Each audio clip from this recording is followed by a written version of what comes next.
Yasher Koach, and thanks to the Rabbi Joe Fuchs. Always reliable. We've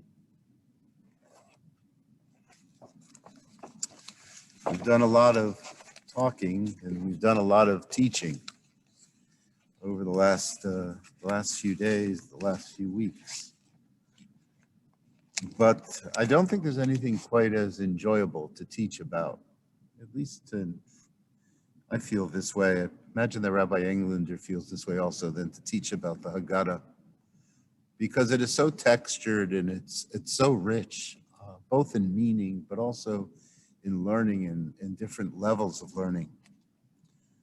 You know, there are parts of the Seder that reflect other ancient customs. There are parts of the Seder that were borrowed from Egyptian, from Greek and Roman influences. They're found throughout the pages of the Haggadah, and they're found in our ritual. And the Haggadah has been built upon for generations. More recently, we've seen great innovations in the Haggadah, reflecting new trends, reflecting new ideas, reflecting new challenges that we face for freedom, for liberation. Last night I spoke about the Haggadah as a type of tell, a tell as an archaeological site where we uncover layer by layer in order to be able to understand it. And so we find art and poetry, texts from literature that's from both liberation theology and civil rights movement and feminist studies. Do you remember there was a Soviet Jewry Refusnik Haggadah? There's a Haggadah that reflects the different needs that we find throughout popular culture in the world. And all of that adds to a storehouse of literature and liturgy, and deepens the meaning of the holiday and of our tradition. And it enables an ancient tradition to continue to speak to this day. Very well-known historian by the name of Yosef Yerushalmi, Zichrono Livracha, published a book in the 1960s entitled The Haggadah in History. It contains page after page with hundreds of examples of different Haggadot throughout history. It is a reflection of the resilience of this holiday, and we see in this book art that reflects the different historical periods, and even questions that are asked about particular circumstances at their particular time. There are examples of questions which were asked when the kibbutz movement began, when the first kibbutzim were formed. For example, how is this night different from all other nights? On all other nights, the children eat in their own dining halls. On this night, children and parents and members, chaverim, recline together.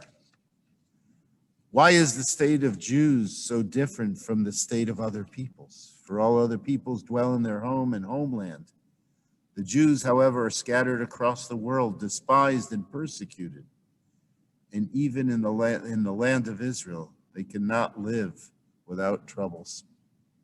Why in the world are there rich and poor, those who are satisfied with food and resources, and those who are hungry without work? Why are people at war with one another instead of helping the other and together becoming happy and content? I think in many ways the questions asked, and this was from Kibbutz Na'an's Haggadah, a non-religious kibbutz. I think the questions were asked in a reflection of the idealism, not just of our people, but the idealism of the kibbutz movement. The final question asked at Kibbutz Na'an was, when will the day come when our kibbutz will be big and beautiful and expansive with lots of land around it and many brothers who will come to it from exile, building together with the members who are here?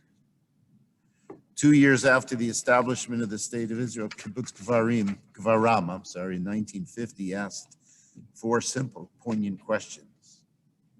The first, why is this night different from all other nights? The second, when will the exiles finally return to our homeland? The third question they asked is, why do we have to continue to use weapons? And the final question is, when will peace take hold in our land? When will there finally be peace in this world? There's such a beauty in a religious tradition that's not stuck in the place where it began, but rather continues to ask questions and find new meanings and new answers. There's also, as we know, great value in the fact that the Haggadah, like the Torah itself, contains language and ideas that we bring or have been brought into our rituals and traditions and values throughout the generations. So last week I came across an article entitled "A Zen Parable That Shows Why More Is Never Enough." And I thought that this Zen parable, this Buddhist parable, was an incredibly beautiful thing in relation to the Haggadah, specifically in relation to Dayenu. I'm going to read the parable to you. And I also realize that it's a parable that's been repeated in other cultures. And in fact, it's even been mentioned in contemporary American literature more recently, but in a different context. The man who's the main character of the parable is one that does things a little bit different. In the American one, the main parable is a trader on Wall Street who ultimately ends up at a Mexican fishing village. But here's the Zen Buddhist version of it. There was a stonecutter who was dissatisfied with himself, and he was dissatisfied with his life. One day he walked by the house of a wealthy merchant, and through the open gates he saw the many fine possessions in the home, and he saw that the merchant had welcomed very important visitors. How powerful that merchant must be, he thought to himself. He became envious, and he wished that he could be just like that merchant. So with hard work and persistence, the stonecutter became the merchant. He enjoyed the luxuries and the power that he never had imagined he could have. But soon a high official passed by, carried in a sedan chair, accompanied by attendants and escorted by soldiers who were beating gongs. Everyone, no matter how wealthy they were, had to bow before the procession. How powerful that official is. I wish I could be that high official, the stonecutter said. And so he became the high official, and he was carried everywhere in an embroidered sedan chair. But it was a hot summer day, and he felt so uncomfortable. The chair was sticky. So he looked up at the sun, and it shone so proudly in the sky, unaffected by his presence. How powerful the sun is. I wish I could be the sun.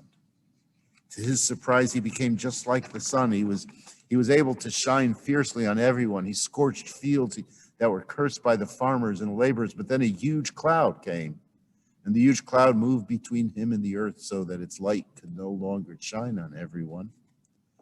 How powerful that storm cloud is, he thought to himself. I wish I could be like that storm cloud. And he became the storm. He flooded fields and villages, and he shouted at everyone. He soon realized that he was being pushed away, however, by another force, and realized that it was the wind. How powerful that force is, he thought also. I wish I could be as powerful as the wind, because the wind can blow tiles off a house. It can uproot trees. It can blow storm clouds away. And then after a while, he ran against something that wouldn't move no matter how forcefully he blew against it. And it was a towering, gigantic rock that stood up to the wind. How powerful that rock is, he thought. And you all know what's coming next. So he became the rock. And he was more powerful than anything else on earth. But as he stood there, he heard the sound of a hammer pounding a chisel into his hard surface. He felt that he was being changed. What could be more powerful than the rock, he thought. So he looked down and he saw there was a simple stone cutter cutting away at the rock far below him. If only I could be more, if only I could have been more, whatever. We often find ourselves thinking that. We often find ourselves thinking we could be something else, something more, because we often find ourselves needing more. We need more confidence. We need more charm. We need to be better at writing. We need to be better speakers than what we are. We always feel a little bit inadequate. The Buddha was one of the earliest to recognize this predicament. Not the only one, though. And the Buddha saw it as the greatest human predicament of all. No matter what position or place or state a person finds themselves in, they never feel that it's quite right. It may be part of the human tendency to think, as we say, that the grass is always greener on the other side. Too often we live life thinking that something is missing, like we're lacking, something that we really need, or something that we really want. As if our lives are not enough, and as if we need something more to be content and to be happy. The Buddha had a name for this. He called this pervading sense of dissatisfaction, a pervading sense of dissatisfaction, he called it dukkha. It's always wanting what you don't have. It's always having what you don't want. No matter how good your life may be at any moment, you want more. So here comes the parable of the stonecutter. The stonecutter being the perfect example, no matter who he was, whether it was a merchant, a high official, the sun, the storm, the cloud, the wind, no matter how much power, wealth, or success, he wasn't content with what he had. It's unclear, though, why we always think that we need to have something else or something more, but Zen Buddhism teaches this is a concept of dukkha. We all know that some drive and some desire to have a little more, desire to be a little more is not necessarily a bad thing, because we need that in order to grow. Surely the stonecutter could have been more comfortable if he were a merchant. But what's behind the desire? What's clear in the story is that he really didn't want any of those things. Rather, he was trying to fulfill something that he didn't have. We might call it an existential itch. He thought by achieving things like power and recognition and wealth and status that he would be content. Yet as the parable teaches, we see that the itch doesn't get smaller. The itch gets bigger and bigger and bigger, and it's more difficult to relieve. In my life, I have found very, very few people that say, Dayenu, I have enough, I don't want anything more. So the Zen master in Zen Buddhism teaches the following. This is our reality. It's part of what makes one a human being. We have to be aware of it, and we have to live with it. And what the Zen master teaches is this is why we should always strive to live with as little as possible. We should always be minimalists in what we own and what we have. In a certain way, this speaks to Dayenu. It speaks to this idea that every step of the way, every stage of the way, we should say, we have enough. It is enough. But it's a little bit different than the perspective that our tradition brings. Because our tradition does not say that it is a bad thing to have things. It doesn't say that we should live as total minimalists, living with as little as possible. No, our tradition says something different. Our tradition says that it's okay to have more. It's okay to enrich oneself. The question in our tradition is, can we develop the attitude of gratitude for what we do have? And the question in our tradition is in the following. Can we say that we have enough with what we have? What do we do with dukkha? And I think herein our tradition is something really important to say about the way that we live our lives. Because first and foremost, we are to understand that we're expected to show gratitude. Also in our tradition, we are to understand that ultimately nothing is ours. Nothing is permanent. And so in our tradition then, with what we have, we know we are to give up. We know that we are to give to God. We know that we are to give to the causes that matter. We know that we are to give to people. It's not bad to become wealthy.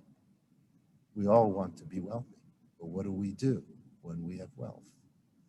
Our tradition then says, so we not only are to be grateful for what we have, we not only are to give up, we also share in a responsibility in this world with what we have. And then when we take responsibility and we become givers, we feel differently about what it is that we have, understanding that there's an obligation to do more for others. The lesson from the Zen parable is that once we recognize this thing, this feeling inside of ourselves, and accept it as a part of ourselves, then we are to no longer try to gain more. It's not our lesson. The lesson from Dayenu is that we appreciate what it is we have. We give thanks for what we have. We share what we have. And in fact, we can celebrate with what we have. And so in this Seder, we sing Dayenu, and then shortly thereafter, we drink a cup of wine. We have to know that what we have is a gift. Whatever we have is a gift. We have to live with appreciation, not to say that we shouldn't have it, but rather we can have it and we can love that which we have. And so Pesach comes once again to teach us so much. And the beauty of this whole tradition is that its eyes are open to the world. We can learn from all human beings. We can learn from all humanity. We can learn from the entire universe. And we can say, L'chaim. At the same time, we can say, Dayenu. If God brought us out of Egypt, Dayenu, it would have been enough.